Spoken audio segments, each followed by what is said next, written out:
Pessoal, vamos esperar mais um pouquinho? A gente começa às 16h40? 17h40? Mas é bacana a gente ter a oportunidade de trocar informação numa comunidade tão grande. Eu aproveitar um pouquinho do tempo livre. Lembro muito bem quando comecei a estudar design e como eu chamava a atenção da galera sobre criar comunidades para trocar conhecimento. E na época nem o Orkut tinha ainda pego, né? No máximo aí uma lista de e-mail. E existia uma lista de e-mail chamada MacBR, onde você vendia e comprava computadores da Apple. Era o único lugar no Brasil que você conseguia comprar um computador da Apple. E na época, já lendo o Pierre Levy, falava dessa força de inteligência coletiva e tal, enchendo o saco dos meus professores, né, sobre isso. E lembro que na época eu consegui comprar um iMac branquinho do vocalista do Biquíni Cavadão. E, bom, naquela época eu tinha o cabelo até a cintura, assim. Era meio Gal Costa, assim, no style, né? Continuo usando coturno, mas com roupas mais claras agora.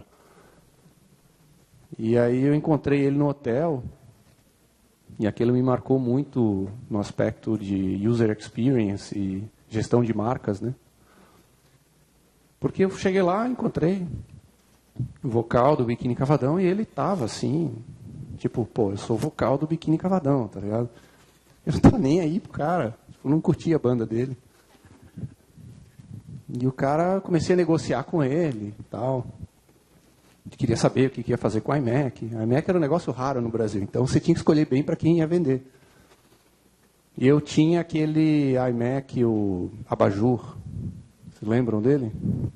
Tinha um semicírculo, assim, um pescoço articulado, prateado, telinha móvel, era maravilhoso. Ali eu comecei a entender ergonomia, porque a minha esposa tem 1,60 m.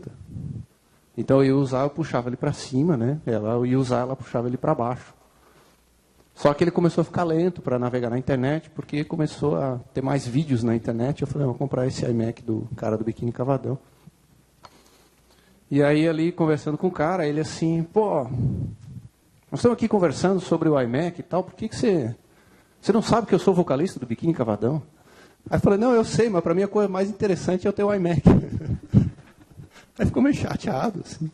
Pô, você não gosta de música, não quer falar de música? Eu falei, não, cara, eu preciso comprar esse iMac para terminar um job. Estou entregando um trabalho com edição de vídeo. E meu PC não aguenta mais, e nem o iMac bolinha, né? Que a gente chamava ele assim. E aquilo ficou marcado, assim, na cabeça, né? E aí, quando eu passei para frente o iMac bolinha, eu fiquei órfão daquela tela que subia e descia.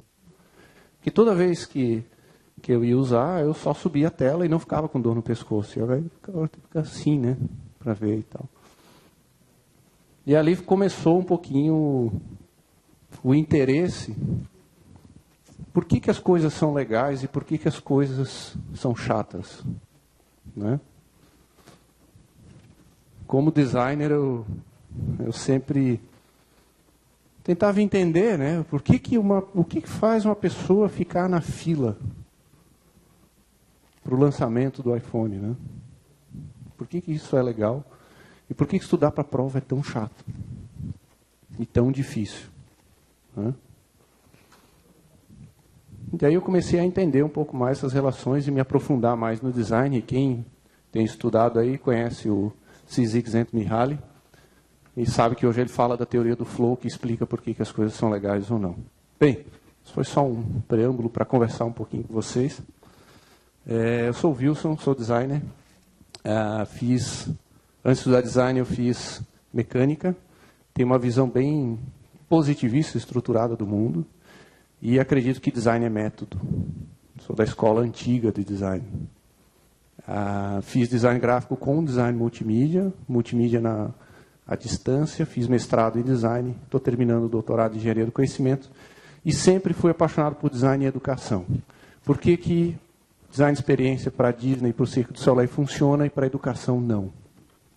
Sendo que educação, a gente tem no mundo todo, é um commodity, é um bem social, é um direito humano.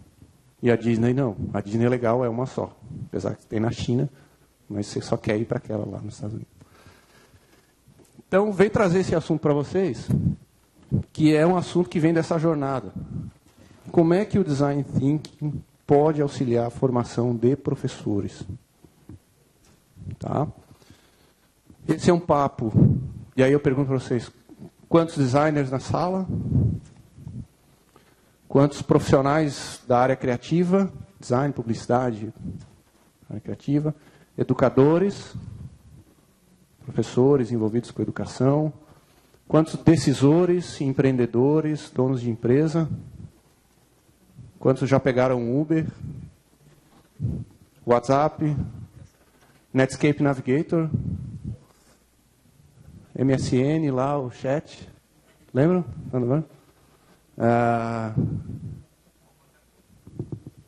Tinder? Opa! Não precisa. São dois que eu pergunto. Né? São Paulo eu pergunto, quem já pegou um Uber? A maioria fica meio assim, né? Tinder? E por aí vai. Mudou muita coisa muito rápido, né? Eu descobri o WhatsApp sala de aula. Então isso sempre me chamou a atenção. Tudo que a gente faz como tecnologia, o próximo TDC vai mais ou menos mostrar que o TDC que a gente está fazendo agora está velho. Quando você trabalha com tecnologia, se você se acomoda, você morre. Mas na educação não é meio assim. Na educação a gente repete o modelo vitoriano, que o indivíduo tem que saber contar, ler, escrever e falar bem. Mas nós aqui do TDC sabemos quanto isso tem provocado um novo profissional mais ativo, mais criativo, mais colaborativo. Certo? Então é aí que começa esse problema. Bom, agenda bem curta, nós temos aí 21 minutos, vou voar um pouquinho. Os educadores vão gostar bastante dessa parte aqui, mas a parte mais importante está nesse case. Começamos do problema. Aulas faladas versus pedagogias ativas, pedagogias que fazem o aluno fazer. Esse é o estudo de 2014, nos Estados Unidos, bem interessante porque usa diferentes áreas do conhecimento, matemática, geografia, história, sociologia e por aí vai, e chegou à conclusão que aulas faladas aumentam a chance de reprovação em 55%. Se você quer que mais da metade da sala passe, faça o que eu estou fazendo agora. Só fique falando para eles. Radical, né? Então, se o professor quer que os alunos passem, ele manda a tarefa para casa. Trabalho. Não reclamem disso. Vocês vão aprender. Se você vai reprovar, se ele quer uma chance de reprovar, se afastar da turma, ele vai mandar vocês ficarem quietos e ouvirem. E aí a gente tem um outro paradigma, que é aprendizagem e inovação. Existe lá na base dos elementos da pedagogia algumas linhas de pensamento. E nós temos um cara chamado Paulo Freire, que nos ajuda muito nisso. A pedagogia ativa, que está aqui no vídeo, no artigo que reduziu, significa trabalhar processo de ensino e aprendizagem como uma ação transformadora. Tudo que você transforma algo é o processo de atividade de aprendizagem. Quem é programador sabe muito bem que funciona assim mesmo, você aprende fazendo, não é? Isso vai trazer para você aquilo que você está bem e aquilo que você não está bem. Então, se eu consigo criar uma ação transformadora como atividade de ensino e aprendizagem, eu consigo perceber quantos do grupo estão bem e em qual conceito e em qual conhecimento. Fica claro. Se eu disser para vocês, programar Python é assim, passo um monte de coisa para vocês. E joga um probleminha, resolvam isso aqui em Python para mim no Bluemix da IBM.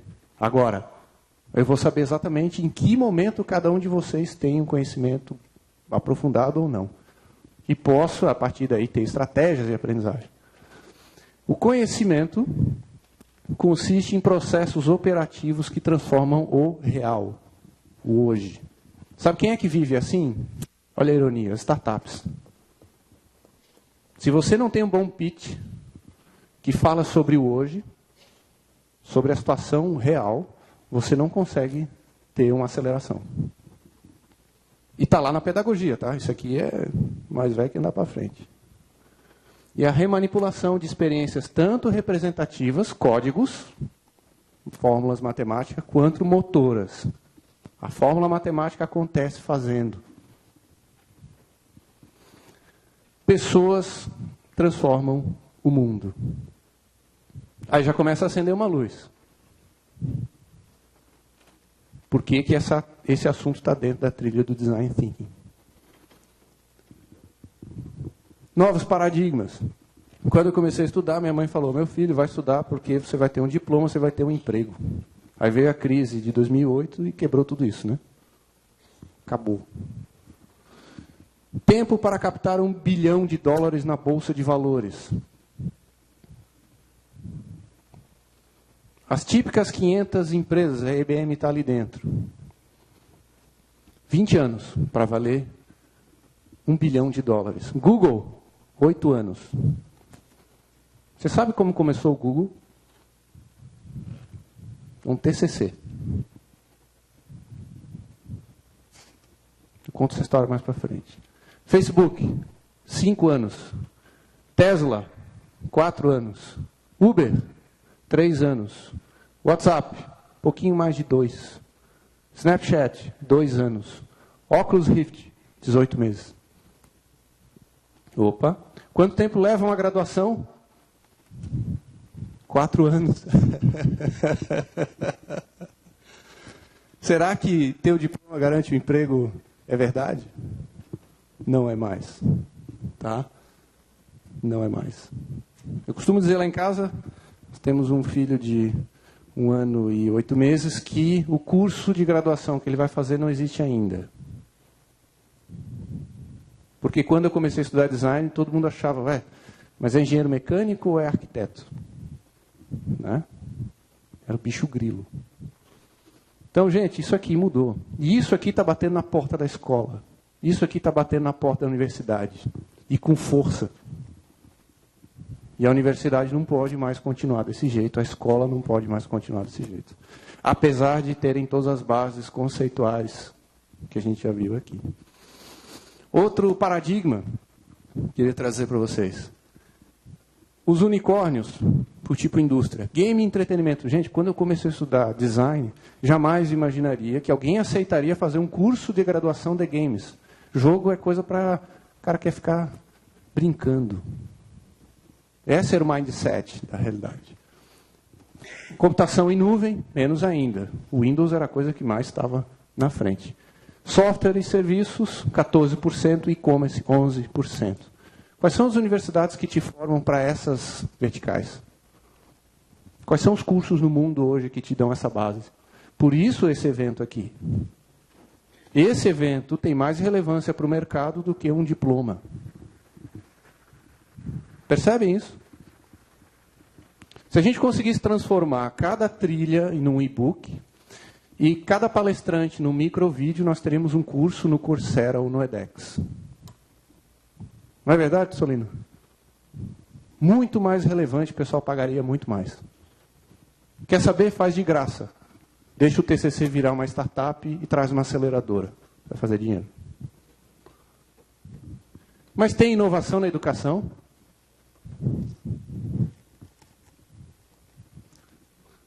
Será que rola? Eu acredito que sim. Mas aí você tem que ser conceitual. Onde está o começo de tudo? Olha, ciência positivista trabalha com raciocínio dedutivo e indutivo. Quantos já estudaram esse tipo de... Quem faz ciência de programação sabe disso, né? Estudou um pouquinho de lógica, sabe bem esse aspecto. Eu, que sou do design, descobri isso daí depois, dei uma entortada na cabeça, assisti alguns filmes do Kubrick, aí eu entendi. Tá? Então, o dedutivo prova algo que deve ser. Eu tenho uma verdade, E aí eu estabeleço dali para frente. Algo deve ser verdade, porque isso acontece. Programadores trabalham assim. Olha, se esse snippet aqui resolve, então eu parto dele porque ele resolveu outras coisas. Certo? Certo. Indutivo. Mostra que algo é factivelmente operativo. Depois que eu já fiz, eu já sei, então se eu fizer mais vezes, pode ser que funcione e vai funcionar. Só que o segredo para a inovação está no raciocínio abdutivo. Sugere o que algo pode vir a ser. Aliás, foi assim que se descobriu que a luz faz curva. Porque no experimento com o telescópio não dava certo, não dava certo, não dava certo, a fórmula física não fechava, e o cara falou, não, de repente alguma coisa, talvez passar por um planeta, faz a luz ter uma curva. Agora, com ondas gravitacionais, a gente conseguiu provar isso com experimentos. Mas é um raciocínio abdutivo. O que pode ser que tira a linearidade da luz? As grandes descobertas científicas trabalham com raciocínio abdutivo. As grandes ideias para startups trabalham com raciocínio abdutivo. Não existe pensar fora da caixa. O que existe é não ver mais a caixa. Não me peçam, pense fora da caixa. Pare de ver a caixa. E o computador com o tempo apagou e eu vou falar aqui 6 horas. Estou brincando. Ó, o Design Thinking trabalha o raciocínio abdutivo, gente. Essa é a base do Design Thinking.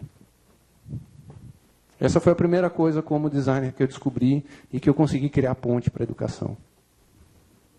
Tá? O raciocínio abdutivo consiste em agrupar ideias que nunca foram imaginadas juntas antes. Não é para isso que a gente usa o Design Thinking? Combinar coisas que a gente nunca imaginou que poderiam ser combinadas. Compondo novas sugestões contemplativas, perceber o mundo diferente, empatia, ver o mundo do ponto de vista do outro. Então, o Design Thinking, a única coisa assim, mais como método, que eu questiono do Design Thinking que a gente está procurando descobrir, é em que momento você para de divergir e em que momento você começa a convergir as ideias. A gente estava na outra trilha ali atrás, fiquei louco para falar, como falei. O que faz o Design Thinking parar de criar e começar a prototipar nos negócios, na minha visão, é o modelo de negócio. E a percepção, o canvas de percepção de valor do cliente. Quando você chega em elementos parecidos com aquilo, você fecha. A não ser que você vá para a inovação disruptiva, que você quer se autodestruir e começa a rever o teu princípio de valor.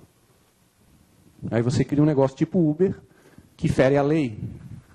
Quando você é inovador, disruptivo, você fere uma lei. Você comete um pecado. Certo? Por isso que as pessoas te atacam. Aí você sabe que está no caminho certo. Então a gente criou o TISA. O que é TISA? Tecnologias e inovação em sala de aula. Para quê? Para a educação 3.0, que é o conceito de educação ativa, para gerar ideias, para gerar startups. O que a gente eliminou? A parte de prototipagem do Design Thinking. A gente trabalhou com iniciação, diagnóstico, aplicação, iteração, finaliza com uma comunidade de prática.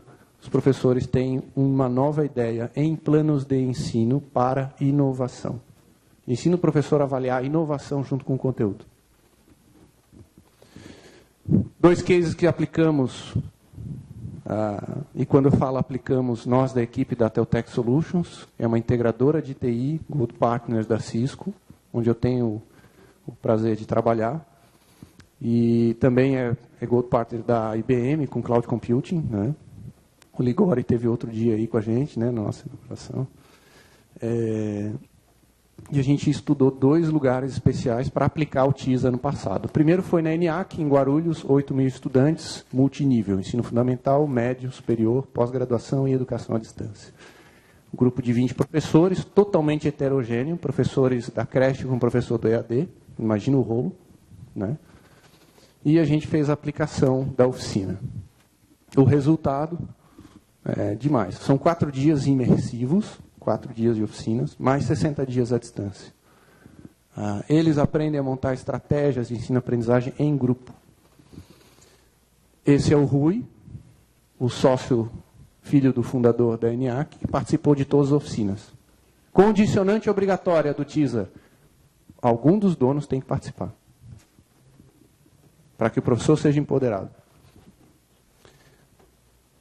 A professora Clara veio nas férias aplicar o planejamento que ela fez do TISA com os alunos, utilizando técnicas de educação digital e analógica na maneira como ela achou importante, para que os alunos ganhassem a Olimpíada de Matemática.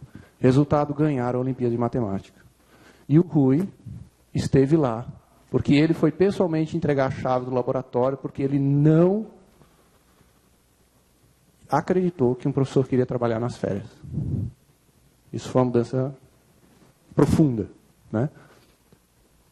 Não que seja um problema isso, ou que seja uma coisa assim, questionável, mas é um indicador de qualidade.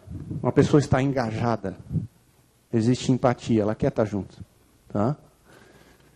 O outro case, totalmente oposto da NIAC, Estácio de Sá, trabalhamos com os 20 melhores professores da rede de 10 mil professores.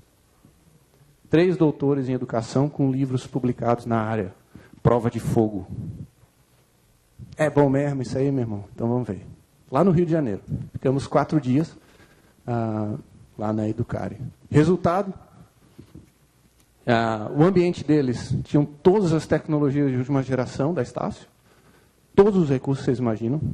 Tudo que há de melhor, a internet mais bacana. Tinha o Telion, que é um projeto de tela interativa. Tudo. O ideal do sonho. Prova de conceito. É um grupo de 3 professores, montou uma startup. Resultado. Eles montaram um plano de ensino entre cursos de Direito, cursos de Biotecnologia e Sistemas de Informação. Apresentaram para a banca do TISA, foram premiados e tal. Se olharam e falaram assim, olha, se os alunos vão criar startup, por que nós 3 não criamos? E agora eles têm um projeto de startup que está sendo acelerado pela Estácio. Aqui na Educare, com os 30 professores, eu e o professor Camil, que trabalha na Teutec comigo, que também ajudou a conceber o TISA. A gente fez a aplicação. Eles não se conheciam. Se conheceram lá nos 4 dias. Montaram grupos de multiplicação em todo o Brasil e estão multiplicando essa metodologia. Bom, finalizando. Vocês que são designers, trabalham com Design Thinking. Design Thinking não é abordagem de processos de ensino e aprendizagem. Nunca cometam esse crime. Design Thinking é um processo de raciocínio abdutivo, modelado para o mundo dos negócios. O enfoque é criatividade. Quem discorda, a gente vai a tarde inteira para a gente conversar sobre isso. O ponto principal é criatividade. Cuidado com a apropriação na educação. O Design Thinking ajuda onde? Na mudança de percepção e no aumento da sensibilidade ao contexto. E contexto, para quem é educador, é a coisa mais sagrada. É o que garante a aprendizagem. Contexto na Coreia do Sul é assim. Um monte de japonês usando um monte de Apple numa sala com um monte de Wi-Fi. Contexto no Amapá é assim. Um professor numa escola indígena. Contexto no Rio de Janeiro é assim. No Vidigal. Computadores cedidos por uma empresa num projeto social. Respeitem o contexto. Ora, designers, vocês falam de empatia, tenham empatia. Sejam empáticos. Inovação é a ponte entre o design thinking e a educação. É isso que vai criar a ponte entre o que você sabe fazer e aquilo que a escola precisa. Inovação. E aí eu coloco uma foto aqui de uma ponte transparente e um monte de moças ali fazendo yoga numa ponte de vidro transparente, onde todo mundo tem vertigem. Trabalhar com design e educação é isso aí, ó. Fazer yoga em cima de uma ponte transparente e deixar isso bonito. É difícil, porque você mexe com a percepção. Tá? Mas a gente ficou muito contente, porque a gente realmente conseguiu respeitar os contextos e os professores criaram propostas de inovação. Aliás, não comentei outra coisa. Na ENIAC, criaram um projeto entre 5 cursos para a criação de food truck para Guarulhos, que é a nova novidade do verão lá, né? Food truck. E para fechar, uns 5 minutos aí sobrando, né? É na percepção, aqui vou ser um pouco mais acadêmico, vocês me dão licença. É na percepção de interdependência como um mecanismo de autorregulação operativa que está ao nascimento das relações externas ou inovação. Ou seja, o quanto eu percebo que eu dependo de vocês, molda a maneira como eu falo e ajo com vocês, e cria um novo paradigma, um novo relacionamento, um novo ver e viver no mundo. Quando os taxistas entenderem que eles dependem do Uber, eles vão parar de atacar. Entenderam? Interdependência. É importante que haja aquele que vai te mostrar qual é o futuro, que vai destruir o teu negócio, para que tu possa criar o próximo negócio. Certo? Isso tem tudo a ver com o TDC, e tem tudo a ver com a educação. Se você não percebe a tua interdependência com outra linguagem de programação, com outra linha, você está fora. Se você não percebe a interdependência entre a tua área e outras áreas que existem há muitos anos, como a educação, você está fora. Você tem um tempo curto de sobrevivência. Novas relações externas é aquilo que trabalha a inovação. Cocriação, trabalho colaborativo, inovação social, depende o quê? Perceber o quanto eu dependo dos outros. Não existe time criativo e inovador que não sabe tirar o lixo e botar no lugar para reciclar.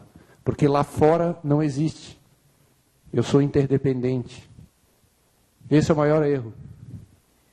Achar que ia botar o lixo lá fora. Amanhã de manhã o lixo está lá fora ainda. Então não existe lá fora. Você tem que reciclar, renovar, reutilizar. Quando você muda essa percepção de eu depender de você e nós dependemos do todo, começa a inovação. E é aí que o design thinking é poderoso. Porque com a empatia eu tenho uma sensação maior de interdependência. Certo? Então, para fechar com esses 2 minutos, queria voltar nessa frase aqui. Ó. Pessoas são aquelas que transformam o mundo. Não é o método, não é a tecnologia, não é a linguagem. É como as pessoas veem o seu entorno é que vai transformar o mundo. E o Design Thinking trabalha muito nessa ponte. E é isso que eu queria deixar para vocês. Tá bom?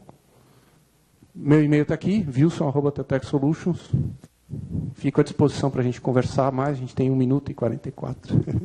Mas é isso, gente. Obrigado.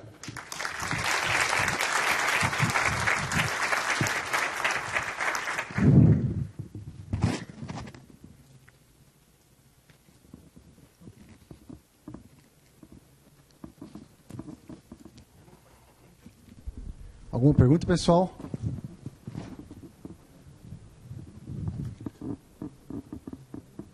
Pessoal, desculpa falar assim um pouco mais aqui. Antes de vir para cá, eu estava dando aula, então eu devo estar numa frequência bem assim, tipo professor e tal, não sei o quê, mas eu sou bonzinho, não mordo não, pode fazer pergunta. Alguma pergunta? O pessoal está digerindo aí, né? Fala aí. Não, e sábado à noite Até agora... malhar. Dá vontade de falar assim, alguma cerveja? Aí todo mundo... né? Se você percebeu nesse universo acadêmico características de acordo com a formação dos professores, por exemplo, maior dificuldade quanto maior no nível de formação, por exemplo, os doutores, que normalmente se acham autossuficientes, né? A academia tem o crime de querer formar pesquisadores. E em janeiro desse ano e do ano passado, tive a oportunidade de conhecer Cambridge e Coventry. Cambridge University e Coventry University. São 2 modelos totalmente opostos. Cambridge estudou Einstein. 100 anos depois que ele escreveu um negócio, alguém conseguiu provar. Coventry trabalha com projetos de 2 anos dos alunos. E as 2 estão na Inglaterra. Você tem que saber muito bem o que você quer ser e aonde você quer ser. O maior crime é você se enganar. E dar murro em ponta de faca. Tem lugar para todo mundo. No Brasil, todo mundo acha que vai ser o novo Einstein, em geral. É aí que está o crime. Né? Eu digo isso por mim. Eu sou o cara que no doutorado me chamam de mercado e no mercado me chamam de acadêmico. É normal. Mas é importante você saber onde é que você quer estar. O que a gente percebeu é que as áreas de conhecimento fazem diferença entre a maneira como os professores recebem inovação. Não o nível acadêmico. Um bom pesquisador é muito importante, especialmente para a empresa. E agora a IBM está muito nisso, né? O time da IBM de computação cognitiva de pesquisadores é high level. São os caras lá da Torre de Marfim mesmo. Eles têm lugar deles. Aliás, a IBM tem esse histórico, né? Tem esse histórico do laboratório, da pesquisa aplicada, da extensão, e aí vai embora. Né? A Cisco nem tanto, mas a IBM muito forte, né? Foco em patente, né? Isso um pesquisador faz muito bem. Não tira isso dele. Agora, professores da área de criativa, especificamente, né? Área de comunicação, professores da área de sistemas de informação, eles estão mais acostumados a se atualizar. Então, isso fez com que a área de conhecimento puxasse mais inovação, né? O paradigma não está na formação, está na área de conhecimento. É por isso que a gente preservou a parte do design thinking até o ponto dela, que é a parte de perceber diferente. Dali para frente, a gestão do conhecimento. Não dá para dizer que o design thinking vai resolver. Você comentou de Freire, né? Dentro da Freire é a base da nossa educação, do nosso conceito educacional, mas ele não é aplicado, né? Dentro da nossa realidade de educação, Freire ele não existe, né? Pensando em tecnologia, você vê uma aceitabilidade do mercado diante de tantos anos se estudando Freire e não aplicando Freire, né? Realmente se aplicar novas tecnologias ao mercado de educação? Aí o mercado de educação. O mercado de educação, ele, no Brasil, seguiu a tendência conteudista. O professor ministro que está no índice do livro, certo? De acordo. Os mercados fora do Brasil, de educação, que perceberam que a relevância da instituição de ensino é trabalhar a inovação, deixaram o conteúdo na mão do aluno. E aí entraram no que o Freire fala. Então o Brasil precisa, e a gente acredita que o TISA é uma parte desse modelo de transição entre o modelo conteudista para um modelo mais ativo, pedagogia ativa.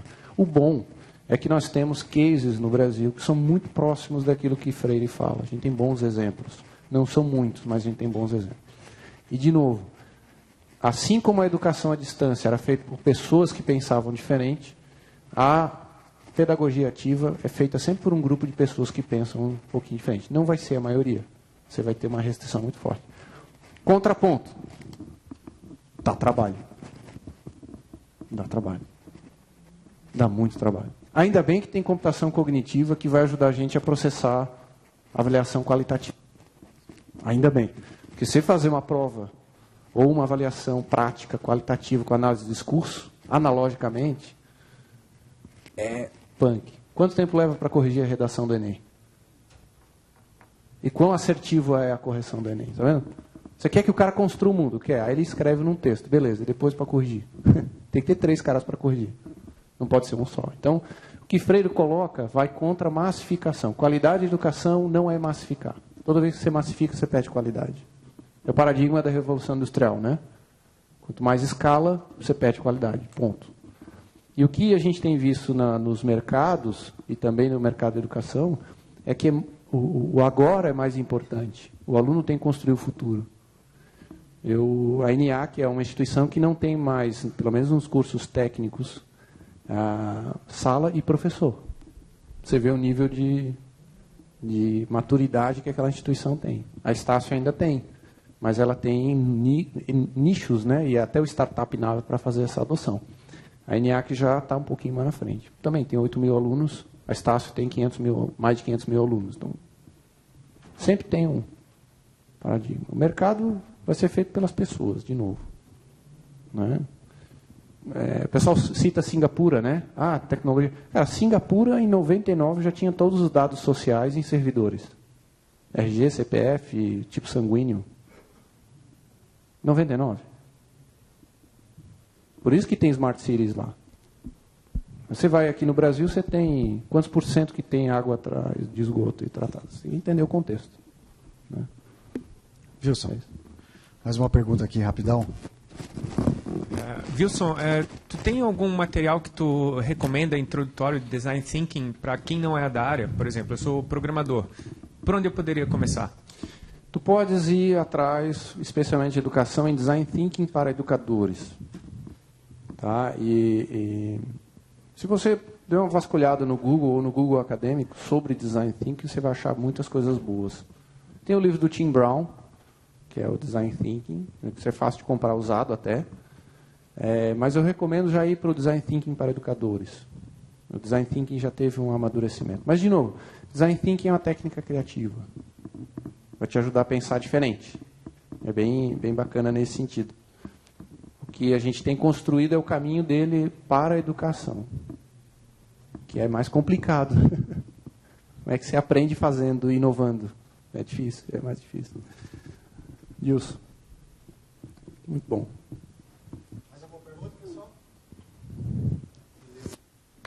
Obrigado, gente. Bom, Obrigado.